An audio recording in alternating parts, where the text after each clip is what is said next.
of Parivajakacarya Josatara Satta Sisi Man, His Divine Grace Sisi Bhaktivedanta Swami Srila Prabhupada Ki Jai, Ananta Koti Vaishnavin Ki Jai, His confounded Charge Srila Prabhupada Ki Jai, Prem Sikho Sri Krishna Chaitanya Prabhu Nityananda, Sri Advaita Gadadhar Srivasari Gaur Bhaktavinda Ki Jai, Sri Radha Krishna Gopinath Shyamakunda Radha Kunda Giri Govardhan Ki Jai, Sri Vrindavan Dham Ki Jai, Sri Navadip Maya Podam Ki Jai, Ganga Mai Ki Jai, Jamuna Mai Ki Jai, Bhakti Devi Ki Jai, Tulsi Devi Ki Jai, Samaveda Bhaktavinda Ki Jai. All glories to the assembled devotees, all glories to the assembled devotees.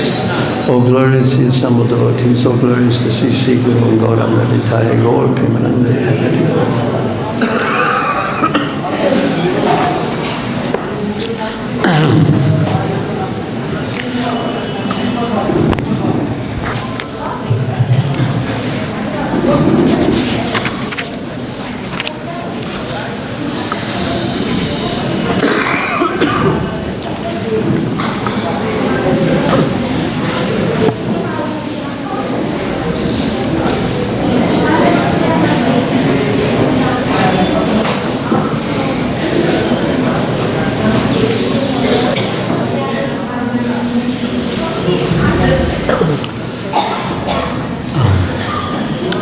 So I just read it and then start the official class after. So I read the summary first, and then we start the class. So here is the summary in the BBT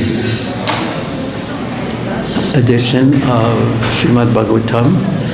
This is the summary of chapter 29, which is very famous as the beginning of the Rasa Leela pastimes of Krishna. And these, of course, are the essence of the smiling face of Krishna. But yet they are very, very deep and especially difficult, and in one sense very easy to appreciate, and in another sense very difficult, extremely difficult to enter into the spirit of Krishna's Rasa Leela pastimes. So read the summary here. This chapter describes how Lord Sri Krishna, intending to enjoy the rasa dance, engaged in arguments and counter-arguments with the gopis. There is a description, then there is a description of the beginning of the rasa dance and the Lord's pastime of disappearing from the midst of the gopis. So this is a summary of the entire chapter in 2 sentences. Now a little bit of an expanded summary of the chapter. Remembering the promise he had made to the gopis when he had stolen their clothes, Lord Krishna employed his Yoga Maya potency and manifested within himself the desire to enjoy pastimes during an autumn night. Thus, he began to play his flute. When the gopis heard the flute sound, the impulses of Cupid were violently aroused within them, and they immediately abandoned all their household duties and hastily went to Krishna. All the gopis had purely spiritual bodies, but when some of the gopis' husbands and other family members stopped the young girls from going, Lord Krishna arranged for them to temporarily exhibit material bodies, which they then left at the sides of their husbands. In this way, they deceived their relatives and went off to meet Krishna. When the gopis came before Krishna, he asked, "Why have you come? It is not good for you to travel to such a place in the dead of the night, for this forest is full of violent creatures. Your husbands and children will soon come searching after you to bring you home and engage you again in your household duties. After all, the prime religious duty of a woman is to serve her husband and children. For a respectable woman to consort with a paramour is totally contemptible and sure to obstruct her progress to heaven. Moreover, one develops pure love for me not only by physical proximity, but by hearing topics connected with me, by viewing my deity form in the temple, by meditating upon me, and by faithfully chanting my glories. Therefore, all of you would do best to return home. The gopis were crestfallen to hear this, and after crying a little, they replied with a bit of anger. It is very unfair for you to reject young girls who have abandoned everything in their lives and come to you with the exclusive desire to serve you. By serving our husbands and children, we receive only pain, whereas by serving you, the dearmost soul of all living beings, we will perfectly fulfill the true religious duty of the self. What woman will not deviate from her prescribed duties as soon as she hears your flute song and sees your form, which enchants the three worlds? Just as the Supreme Lord Vishnu protects the demigods, you destroy the unhappiness of the people of Vrindavan. Therefore, you should immediately relieve the torment we have felt because of separation from you. Wanting to please the gopis, Lord Krishna, who is always satisfied in himself, responded to their appeals by playing with them in various pastimes. But when the show of attention made them a little proud, he humbled them by suddenly disappearing from the arena of the rasa dance. So that's a summary of the chapter, and a description of the beginning of the first chapter of the transcendental pastimes of Krishna while he played with the gopis. So now the verse. Om Namo Bhagavate Vasudevaya. Om Namo Bhagavate Vasudevaya.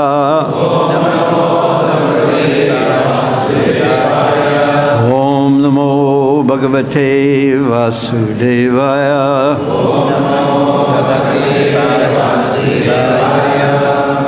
Sri Bhadrayane Uvacha.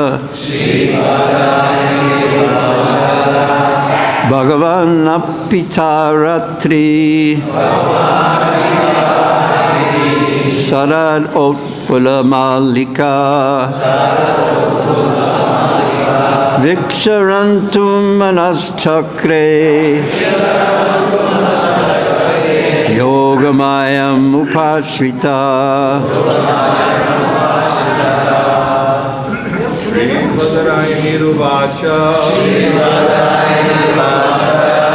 Bhagavan Pita Ratri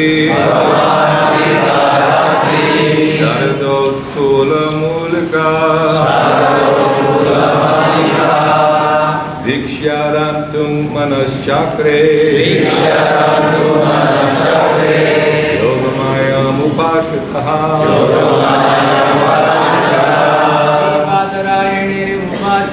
Sri Bhadrayane Bhagavan Pita Ratri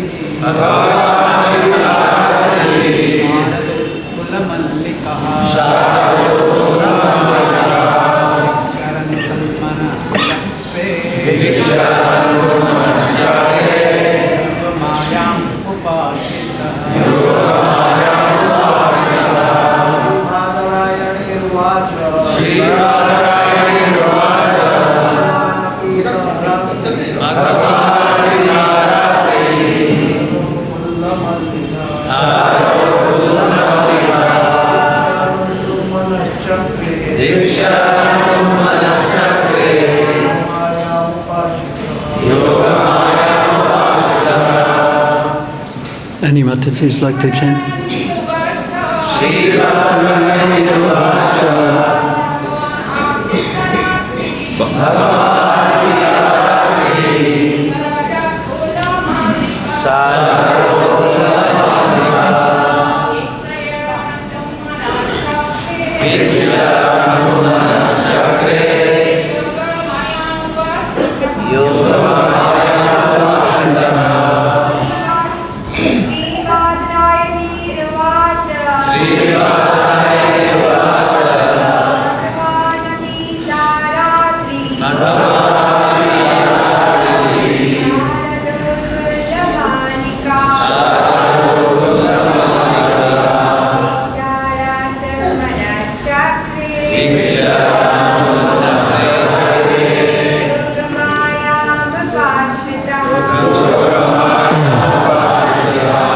Sri Badarayana Uvacha. Sri Sukadev, the son of Badarayana of Vyasadeva, he said, Bhagavan, Krishna, the Supreme Personality of Godhead. Api, although, ta, those, Ratri, nights, Sharada, of autumn, Utpula, blossoming, Malika, the jasmine flowers.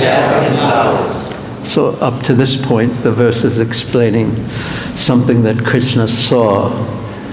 And not only saw, he smelt the fragrance of the Malika flowers on this full moon night Ratri, Bhagavan, the Supreme Lord. So there's a reminder here that what's going to happen has nothing to do with the material world. It is Bhagavan, the Supreme Lord, who is going to enact a very special pastime. So the Sarad, in this month of the autumn season, the Utpala, Malika, the lotus flowers and the Malika jasmine flowers, which are especially fragrant, they were filling the autumn atmosphere with this fragrance. Viksha. Viksha means seeing. Thank you. Rantum, to enjoy. Manat Chakre, he made up his mind. Yogamayam, his spiritual potency that makes the impossible possible. Upasritaha, resorting to. So Krishna, actually, one of our acharyas say that after finishing his evening meal, Krishna went onto the roof of his house, which was near his bedroom, and then he saw the full moon night of the autumn season. And then he smelt the fragrance of the night, which was filled with the lotus, fragrance of lotus flowers and the fragrance of jasmines. And upon seeing this, Viksha, upon seeing this, Rantum. Rantum is a word that's used in quite a few verses in the 10th canto, and it means desired to enjoy. So in the other verses, mostly it refers to the other rasas, the other relationships with Krishna that Krishna wanted to enjoy, but here it refers specifically to he desired to enjoy with the Braja Gopikas. But Krishna desired to enjoy. He is, of course, as we know, the Bhoktaram, the supreme enjoyer. So he saw this beautiful night. And Prabhupada, in his Krishna book, he describes the beauty of that night, of the full moon night of the Sarat season. That full moon night is appreciated by everyone. And he describes in the Krishna book how even foreigners go to the Taj Mahal in Agra and look at the reflection of the full moon night in the pools of water there. And everyone appreciates this because when raise your hand if you've seen the full moon night of the Sarat season. I think everyone is being shy. Some of us don't want to raise our hands, but okay. But it's so yellow and it's so big. And then Yogamaya Mupasrita, but first Manas Chakre, that he actually made up his mind. He desired, now I'm going to do this. I'm going to enjoy this night with the Braja Gopikas. And Yogamaya Upasrita, he took shelter of his Yogamaya to do this. Because there is no question of Mahamaya, or the illusory energy which provokes lust in the heart, that enjoying spirit in the heart. There's no question of that affecting Bhagavan, who is the controller of the illusory energy. So Krishna rather is employing, or the Yogamaya energy of Krishna is acting to provide this situation for Krishna's enjoyment. And as soon as Krishna saw the full moon and smelt the fragrance of the lotus flowers and the malika flowers, the jasmine flowers, he decided, Krishna decided, now I'm going to do this. And again, it was fully in cooperation and in harmony with Krishna's Yogamaya potency, his internal energy which is meant for, specifically for providing Krishna pleasure. And of course, this is the stage that devotees aspire for. This is Bhava Bhakti, Nitya Siddhasya Bhavasya Prakatta Mriddhi Sadyata, to give up the shelter of the external energy of Krishna's Mahamaya Shakti and attain the shelter of Krishna's internal energy. That's called Bhava Bhakti. And we'll speak more about this soon, Krishna willing. So here is the translation. Sri Badarayani said, Sri Krishna is the Supreme Personality of Godhead, full in all opulences. Yet, upon seeing those autumn nights scented with blossoming jasmine flowers, he turned his mind towards loving affairs. To fulfill his purposes, he employed his internal potency. Please repeat. Sri Badarayani said, Sri Krishna is the Supreme Personality of Godhead, full in all opulences. Yet, upon seeing those autumn nights, scented with blossoming jasmine flowers, he turned his mind towards loving affairs. To fulfill his purposes, he employed his internal potency. Yogamaya Pasritaha. Namo Vishnu Padaya Krishna Pastaya Bhutale Srimati Bhaktivedanta Swamini Tanamane. Namaste Saraswati Devi Gauravani Pracharane Nivasesha Sunyavadi Praskatya Desatarade. Om Agyanatam Yanandasya Jana Jana Salakaya Chaksusa Militan Jena Tasmai Sri Gurave Namah. Sri Chaitanya Manobhistam Stapitam Jena Bhutale Sayam Rupa Kadamayam Padati Sahapadantikam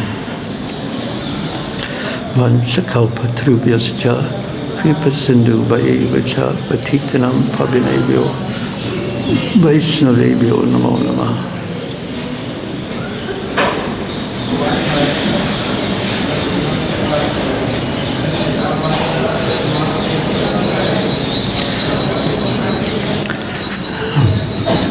Well, the purport isn't very long, but there's so much to say about the verse and to introduce the Rasa Lila pastimes that perhaps we'll stop, and if we don't, partially, and if we don't finish the purport, perhaps we could say the same verse again tomorrow in class. That's up to the givers of the class, perhaps. So here's the purport, the BBT purport. As we begin the famous narration of Lord Krishna's Rasa dance, a dance of love with beautiful young girls, questions will inevitably arise in the minds of ordinary people regarding the propriety of God's romantic dancing with so many young girls in the middle of a full moon autumn night. In his description of the Lord's Rasa dance in Krishna, the Supreme Personality of Godhead, Srila Prabhupada painstakingly explains the spiritual purity of these transcendental activities. Those advanced in the science of Krishna, the great teachers or acharyas, leave no doubt that Lord Krishna is full and satisfied in himself, free of all material desire, which is, after all, a sense of incompleteness or lack. Materialistic persons and impersonal philosophers stubbornly reject the bona fide explanation of Krishna's transcendental nature. There's no reason to deny the beautiful reality of an absolute person able to perform absolute romantic activities, of which our so-called romance is merely a shadow or perverted reflection. So this is the emphasis of the commentary, the BBT commentary here. And Srila Prabhupada's emphasis in the Krishna book was somewhat different, as explained in the beginning of this purport. Srila Prabhupada's emphasis was that, does anyone remember from just the first purport, the first paragraph of the purport? Does anyone remember what Prabhupada emphasized? Spiritual purity, yes, thank you. That Krishna's activity, even though it so closely resembles the dealings between young men and young women or old men and old women of this world, these romantic activities, they have nothing to do with the material energy at all. We say that they are transcendental. What does transcendental mean? How would you define the word transcendental? Raise your hand, please, if anyone would like to do that. Yes. You were first, but then you looked the other way. But loudly. Which is not material, anything which is not material is transcendental. Okay, beyond matter, one could say. So it's not material, yes. Yes, beyond the modes of material nature. So transcendental means beyond everything that we experience with material consciousness. Now, that's a negative definition, or vyatirek, negative definition of something that's transcendental. It's beyond our experiences. But what's the positive definition of transcendental? How can we conceive of what transcendence is with material consciousness that's mundane, that's material, that's within the three modes of material nature? How can we conceive of something beyond what we experience? There is one comment in the 10th canto of the Bhagavatam by Srila Vishwanath Chakravarti Thakur, where he explains that when we meditate upon Krishna in the sadhaka stage, in the practitioner stage, we are not actually meditating on Krishna because we're using material concepts, the material ideas that are in our mind. When we say, as Srila Vishwanath Chakravarti Thakur explains in Madhurya Kadambini, when we say or compare, what's Krishna's complexion like? Who will say? Oh, no, but you have to raise your hand. You have to raise your hand. And not only do you have to raise your hand, you have to wait till I call on you. But okay, go ahead. You're so enthusiastic. Go ahead. Mataji, you neither raised your hand and you didn't wait for me to call on you. No. You're already sitting in the corner, so we're not going to call on you. Naughty girl. Okay. So, okay. What is Krishna's complexion usually compared to? Shyama Sundar, Ghana Shyam. To what? Yes. A monsoon cloud filled with water, so effulgent. But our concept of a monsoon cloud is seen with I see it with my material eyes. And my concept of what a cloud is material. A cloud filled with water. And I remember one time during the rainy season here in Vrindavan, I saw a cloud filled with water early in the morning, and the sun was behind it. And it was incredible. It was so effulgent. But Vishwanath Chakravarti Thakur says that actually has nothing to do with Krishna's complexion at all. When he has Sakshat Darshan, when he actually sees Krishna, he's describing this, he actually sees Krishna's form that's effulgent as a rain cloud in the monsoon season. He says, previously I have compared your complexion to a rain cloud. But now that I've actually seen you, I see that it has nothing to do with that. It is transcendental. So how can we describe what transcendental is from the platform of material consciousness? And that's what Sukadeva Goswami is going to do now. He's going to describe the most intimate, transcendental, non-material dealings between Krishna and his devotees, the most intimate, confidential, loving devotees in Vrindavan, the Braja Gopikas. But it must, unfortunately, reflect into our material concepts. Confirmed.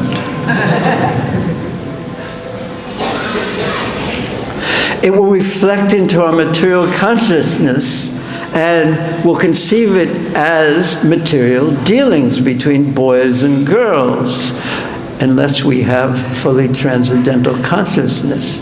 So how do we deal with this?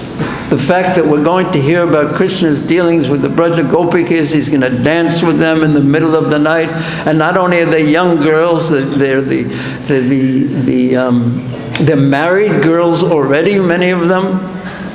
They're already married, and he's dancing with them. I was once in Bangladesh, and a Christian Bangladeshi came to me and said, you know, how could you worship a God who dances with the wives of others in the middle of the night? And for this type of a reason, because the person didn't understand transcendence at all, and the position of God, and nothing that the Supreme Ishvara does, the Parameshvara does, has anything to do with the material energy. He is like the king who controls the prison house. He's never under it. It is because of this strong tendency, therefore, Srila Prabhupada and Srila Bhaktisiddhanta Saraswati Thakur, they were very, very careful about how they spoke and presented these pastimes to the general public, because the general public naturally must definitely have material concepts.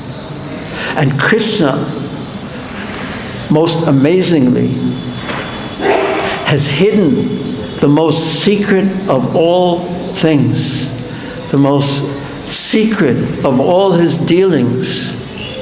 He's hidden it in the plain sight of everyone.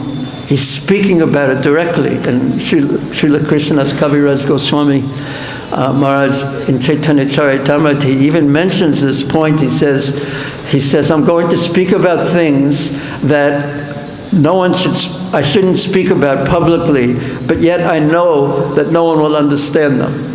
So therefore I speak about them, because it's so secret. It's what the Supreme Lord likes to do with his devotees in the most confidential way. And he's hidden this completely in the sight of everyone, but yet no one can understand it unless they have transcendental consciousness. Everyone can hear it, and everyone can misunderstand it unless they have transcendental consciousness.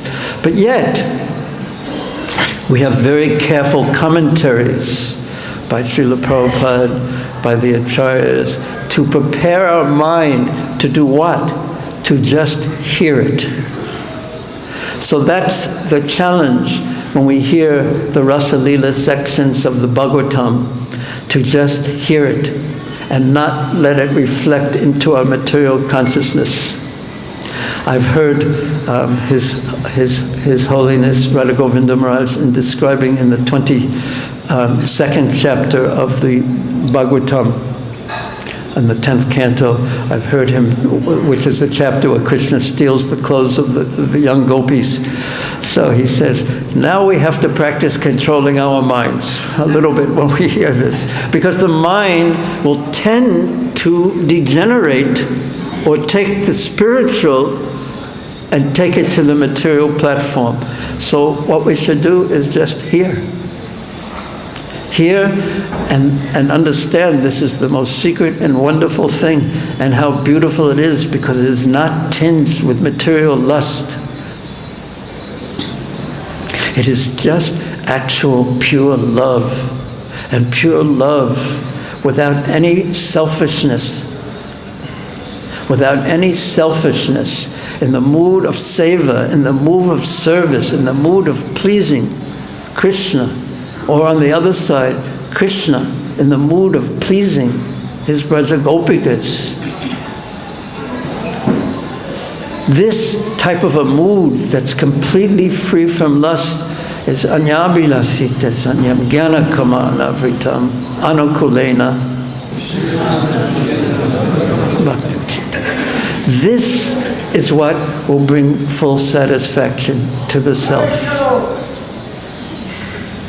This is what will actually satisfy each and every one of us to come to that platform. And in Bhakti Sandarbha, Srila Jiva Goswami says that if our bhakti is misra, what does misra mean?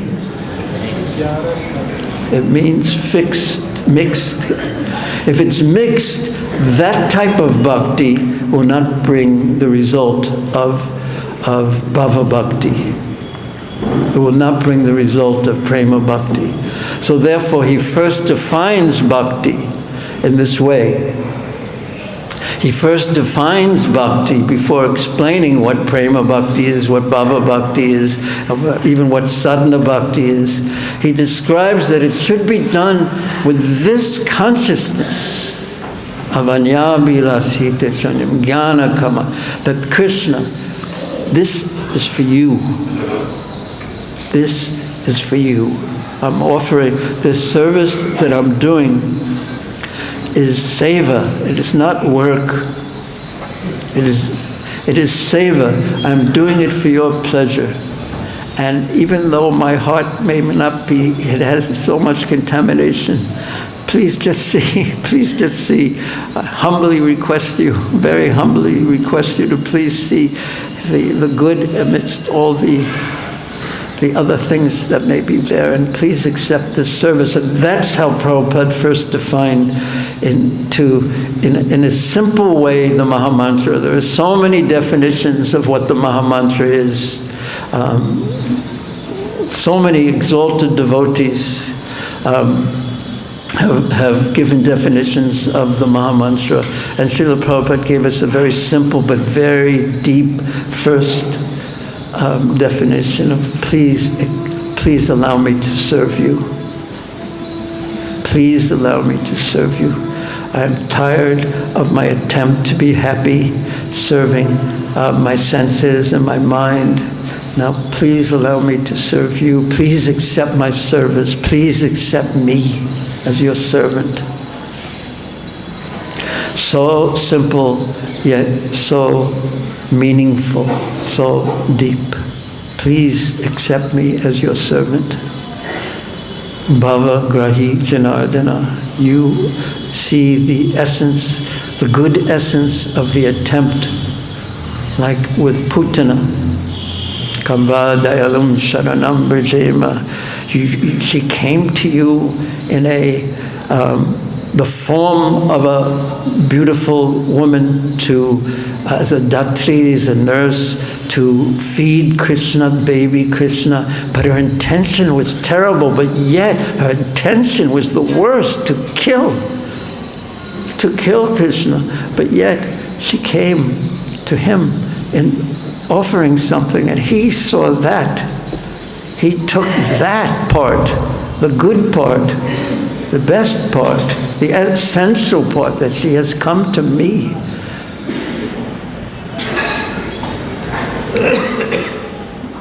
And similarly, when Ajamil was chanting Narayana, who was he thinking of?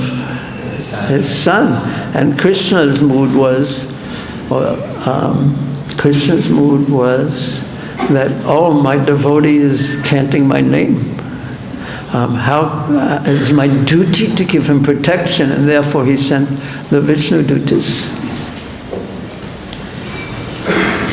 So, Kamva Dayanam Saranam Brajema, Aho Bhakiyam Stana Kalaputam, that who could find someone to serve who is more wonderful than Krishna, because this is his character. And when we read Srimad Bhagavatam, when we read Bhagavad Gita, when we read Sri Chaitanya Charitamrita, then this is so important, and why it purifies us. Because we learn of the form of Krishna, but we learn also of the name of Krishna, but we also learn of Krishna's qualities. And his qualities are so attractive. His qualities are so attractive.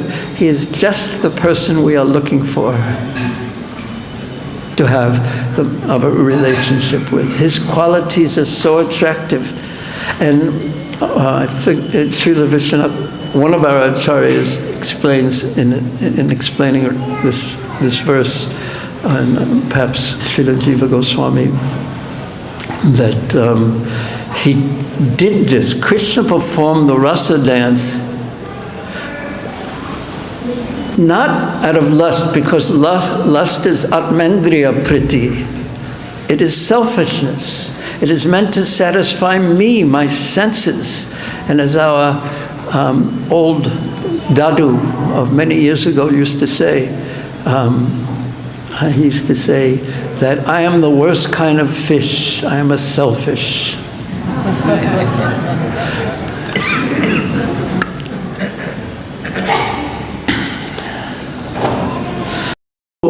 Lust is selfish, and love is selfless. It is meant for the pleasure of the other.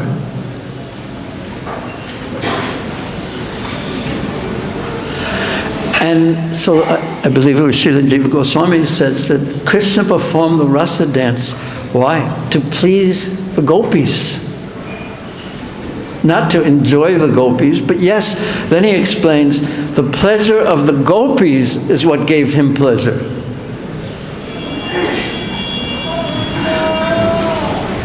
No lust, transcendental. But how do we conceive of this? How do we conceive of this? So we don't try to imagine, but we hear the activities, we hear the comments of the acharyas. We hear Prabhupada's comments, and we try to capture a little bit of Krishna's qualities in our consciousness, and that will purify us. And that will, purified means selfishness gone, lust gone, and attracted to pleasing Krishna, because he is so wonderful. So Prabhupada emphasizes in his explanation of this verse how that Krishna's activities are completely transcendental. They're pure, they're free from the modes of material nature. Yoga maya upashrita. The internal energy is acting, not the external energy. The external energy, what it does, it puts us in a bubble in which we imagine ourselves the center.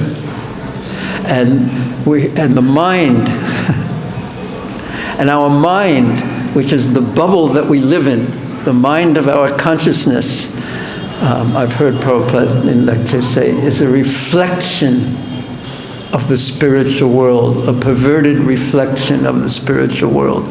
It is the gift of Maya, the perverted reflective gift of Maya that makes us imagine ourselves in the center of existence. And therefore, the Avanti Brahmana in chapter 23 of the 11th canto says, there's no other cause of my suffering other than my mind, based on false ego, based on me, the imaginary concept of me as the center of existence. Instead of, it's a loveless life, it's a loveless mind, it's a lust-filled mind. And it's the opposite of Krishna consciousness, which is a Krishna-filled mind with Krishna in the center. And we have such an opportunity to worship Sisi Konatai, Sisi Krishna Balaram, Sisi Radhashama Sundar Lalita Vishaka, because, and that's what brings the community together. And Prabhupada has said this. He actually said it about New Vrindavan, but it is certainly true about Old Vrindavan, that the community should, in his words, rally around the deities, the center. That we should all be serving the deities. What can I do to please you? Please accept my service. It's maybe not the best quality, but please accept my service. Please accept my service. Please, I humbly request you. And if you don't mercifully accept my service, what hope do I have? And so many devotees have mentioned this, and it's really a credit to some very special souls. The temple room atmosphere here is so wonderful. It's so transcendental. Transcendental is more easily experienced than described, in a sense. How would you describe the atmosphere in Krishna Balaram Mandir in front of our Lord's? One word, raise your hand if you have a word that can describe it other than transcendental. Beyond purity. Pure purity. Yes, thank you. Anyone else? Sweet. Sweet. Huh? Inconceivable. Now, Mataji, is your chance. All happiness. All happiness. Blissful. Did you say blissful? Good. It puts you in trance. You didn't raise your hand, but okay, we'll forgive you. This is your second time forgiveness. The third time, oh, who knows what I'll do. Yes, what did you say? It puts you in trance. It puts you in trance. Yes. Trance dance. Trance and dance, yes. It's fortunate. Magical. It's so uplifting to the heart. Huh? I know. This is mercy. Whose mercy is it? Who? Their lordships. Their lordships and their servants. Who said fortunate? I like that one too. Yeah, we're very fortunate to be here. Very fortunate to be here. And we should never take it for granted. I've seen this. It's really mercy. Prabhupada once said about being in Vrindavan, he said, Vrindavan is for Goswamis. It's really for those who have no material attachments. And that's why there's an intensity to Vrindavan. I don't know if any of you experienced that, but Vrindavan is such an intense place. It is so sweet, but it is intense. So Prabhupada said, Vrindavan is for Goswamis, and then he said, but I am Godas. So if we wonder why Vrindavan is so intense, There is an incompatibility to my being here. And there's an incompatibility because Vrindavan is for Goswamis, those who are really detached from everything material and relishing on the spiritual level. So therefore, there's an incompatibility causes some intensity, and it's always Krishna showing us. We sometimes relate to it as Krishna holding up a mirror. And when you're an old man like some of us, when you still think of yourself as young, then you look in the mirror and you think, who's that looking back at me? Who's that old man? Old wrinkled man, he looks so funny and horrible. So that's what Vrindavan does. You watch how you react to everything, and then the mirror comes up and you say, oh, not quite a Goswami yet, but yet we are here in front of them in this transcendental, what were some of the other words? Inconceivable, happiness, fortunate, illuminated, merciful, blissful, magical, yeah. This is by mercy. So Prabhupada spoke, he emphasized one point, Krishna's transcendence, and here in this, the BBT commentary here, another point is being emphasized.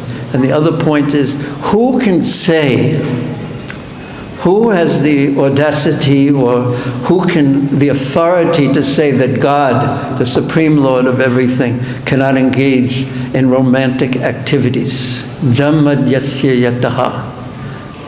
What does that mean? I couldn't hear, but you didn't raise your hand, so that's why I couldn't hear. Everything comes from him. He's the source of everything. And this is its reflected stage that we see in the material world, that I see in the material world. But the real pure part, the real unreflected, the actual image of reality, actual reality exists in Krishna and in Goloka Vrindavan. That's actual reality, and this material world is, as Prabhupada would say, a perverted reflection of that. So Krishna went on top of the roof of his house, and he saw the full moon, and he smelled the fragrance. And his desire increased to fulfill the desires of the gopis that he had promised them when he had stolen the clothes of the gopis. At the end of chapter 22, he said, but I will fulfill your desires later on.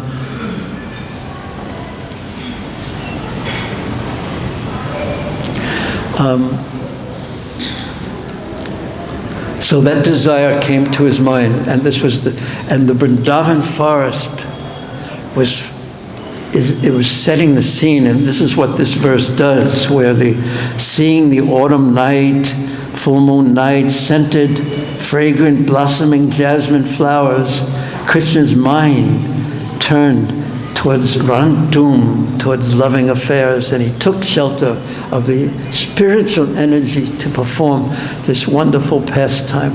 So he's there and he thinks of the gopis. And our acharyas say that since he had promised them, his desire to fulfill their desires, to dance with them, to please them, just was increasing and increasing and increasing. Because in the 15th chapter of the 10th canto, where Krishna takes out the cows, he becomes an official cowherd boy from a calf herd boy for the first time. There's many very interesting parts of that. In the beginning, he reciprocates with the Vrindavan forest, because this is the first time he's actually entered into the forest of Vrindavan. And the forest of Vrindavan is ecstatic because it is the first time they present the essence of who they are to him. The flowers give their flowers to him, the trees give their twigs, and the birds sing, and the peacocks dance, and the bees, they hum. And they're all doing this as an offering to Krishna for Krishna's pleasure, because the Vrindavan forest is the backdrop, just like the deities have the backdrop behind them, that to the backdrop, its purpose is to, what is the purpose of the backdrop? Thank you, Prabhu. To highlight the lordships, Krishna Balaram. The purpose of the backdrop can't be so bright and stand out so much that it distracts everyone's attention from their lordships. They stay in the background and they facilitate. So that's the mood of Braj. Everyone wants to facilitate what? The loving dealings ultimately between Sisi, Radha, Shyamasundar. No one wants to separate them so they can jump in there. And if we have any false ego or that desire, we can't be in Vrindavan, actually. So the Vrindavan forest and the moon and the fragrant lotus flowers and the fragrant jasmine flowers, they are all a backdrop for this wonderful pastime that's going to take place. And this is the thrill, the ecstasy, just serving the pleasure of Krishna and his beloved devotees. So why can't Krishna have romantic dealings? He can't have, won't have, doesn't need to have lustful dealings, because lust cannot touch him, because he is the controller of the external energy, he's never under it. So why can't he have? Who has the authority to say Krishna can't have these kind of romantic dealings that are free from all material inebrieties? So I read just a little bit of I read about a third of the purport only. But I'll stop here just to see if anyone has any questions. Thank you very much. Thank you for tolerating me being a little bit of a teacher inside. You're all very good students. Thank you very much. Anyone have any questions or comments? Yes, Mataji, you raise your hand first and then second. Yeah, first.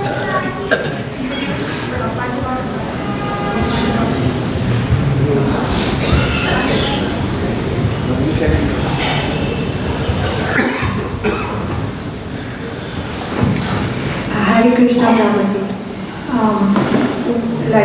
We are very unqualified. I'm talking about myself. I'm very unqualified.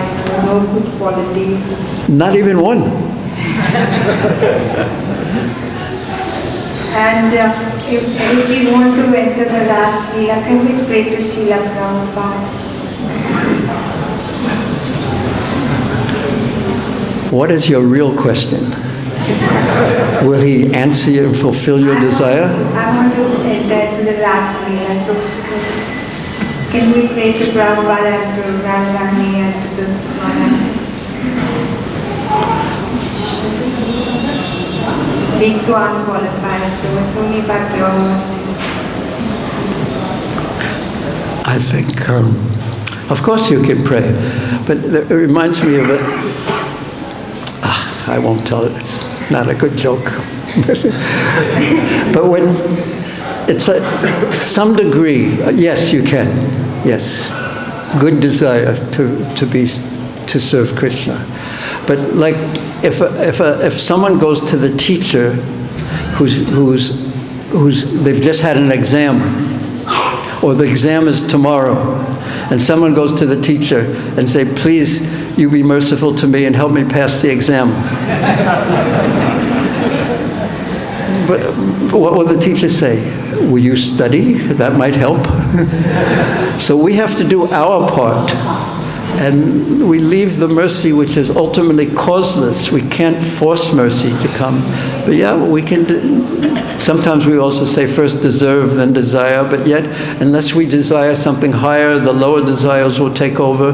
But we should know our lack of quality and our need to study very hard and serve in a very sincere way and be as tolerant as a tree and chant nicely, etc., etc., etc. Okay? Thank you, Prabhu. Hare Krishna. Yes, Prabhu.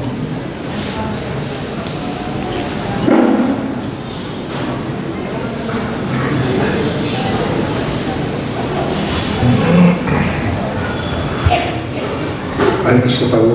Hare Thank Krishna. you for the wonderful class. Hare Krishna. Jagannath Puri is the home of Lord Jagannath. Navadvip Mayapur is the home of Lord Chaitanya Mahaprabhu. Vrindavan is the home of Lord Krishna. I've never seen somebody left his heart in Puri. I've never seen somebody left his heart in Mayapur. But I've seen people leaving their hearts. I take t-shirts. I lost my heart in Vrindavan. Why? Why not? Have you seen that I have left my glasses in Vrindavan also?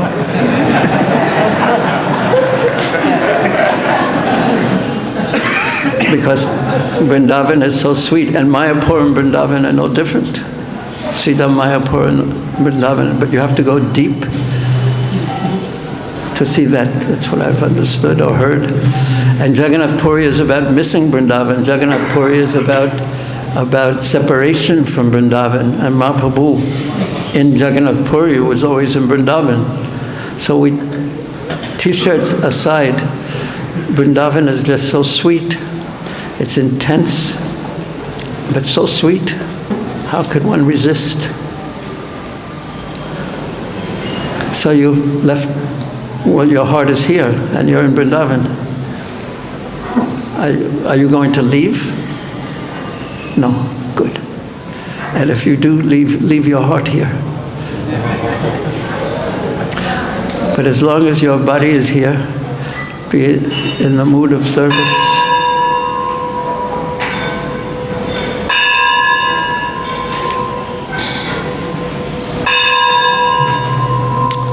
Yes, Paul.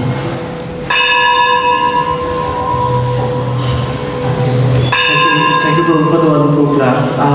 In the scriptures we say that Krishna is satisfied with himself. Then in the purport, it says that Krishna made an arrangement to enjoy the autumn sphere. So, if Krishna is already satisfied with himself, then why would he make an extra arrangement to enjoy it? Would that be for the gopis? Yeah, that's one way to look at it, that it wasn't for his enjoyment, it was for the enjoyment of the gopis, and when the gopis were pleased, that was his pleasure. So he's full in himself, but when we look at it from the point of tattva, we're seeing that he's not going external to himself to enjoy, he's enjoying with his energies. So when we say that when we feel a lack of something, then we go outside of ourselves to fulfill that lack. But Krishna just uses his energies. He's just playing with his energies, so he's never going outside of himself. That means he is always full in himself and always ecstatically full in himself. Is that okay? Yeah, thank you. Okay, and then last question, because it's...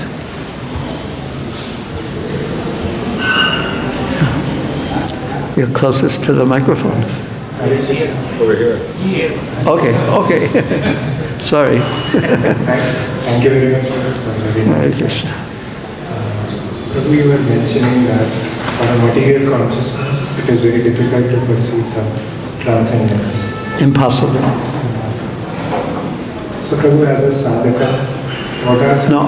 But Mahaprabhu's Sankirtan is so powerful that everyone who who somehow gets in the bubble of a powerful kirtan, something of transcendence, something of a different fragrance than material consciousness enters their heart, and they know that it's different. So, yeah. So, Prabhu, what are some techniques which we can use to elevate our consciousness? Because we have to deal with the material world also, and we might be hearing and chanting. Our consciousness might be good at that time, but... Where do you live? I live in Delhi. So come to Vrindavan. And go to the temple, of course. There's 17 temples, we've heard, in Delhi. So just stand in front of the Radhaparthasarthi or Gornitai, or stand in front of them and bring your humble consciousness before them and make that impression in your mind. And also take always the Hare Krishna mantra with you. Try your best. And do what you do as a servant of your beloved deities. You need beloved deities to serve. But it's material energies. I once asked Prabhupada a question almost similar. It shows how difficult it actually is in one sense. I was sitting with Prabhupada, and I was in such a bad mood. and if being in a bad mood is bad enough, but being in a bad mood in front of Prabhupada is really bad. You feel really bad about being in a bad mood. There's nowhere to hide. So I asked Prabhupada, how is it possible? Or sometimes in the presence of a pure devotee, one feels liberated. But sometimes one is not. One is controlled by the modes. And his answer was very simple, that the power of Maya is very strong. So how to keep Maya away?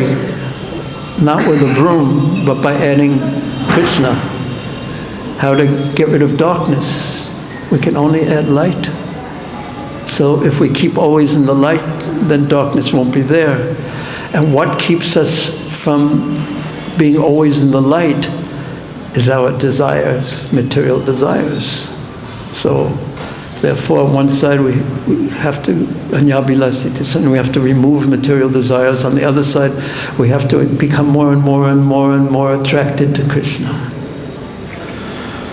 Not have to, but it's in our interest. Srimad Bhagavatam ki jai, Srila Prabhupada ki jai, Sri Gaunitai ki jai, Sri Krishna Balarama ki jai, Sri Radha Sanda ki jai, Srila Prabhupada Bhaktivinoda ki jai, Thayor Krimanande Hare Rama.